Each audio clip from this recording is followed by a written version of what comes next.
અમદાવાદ એસીબીએ વધુ એક મોટી સફળતા મેળવી લીધી છે।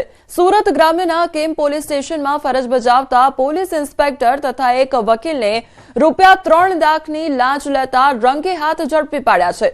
ફરિયાદીના ભાઈ સામે કેમ પોલીસ સ્ટેશન ખાતે દાખલ થયેલા ગુનામાં ગંભીર કલમો ઉમેરવામાં ન આવે તેના માટે પોલીસ ઇન્સ્પેક્ટર પ્રવીણસિંહ જાડેજાએ આરોપી વકીલ મારફતે રૂપિયા 10 લાખની લાંચની માંગણી કરી હતી, જે બાદ ફરિયાદના આધારે અમદાવાદ એસીબી દ્વારા ટ્રેપ ગોઠવી બંનેને રંગે હાથ ઝડપી પાડવામાં આવ્યા હતા। એસીબીએ લાંચની રકમ કબજે કરી છે, તો હાલ આરોપીઓ સામે ગુનો દાખલ કરી આગળની કાર્યવાહી હાથ ધરી છે।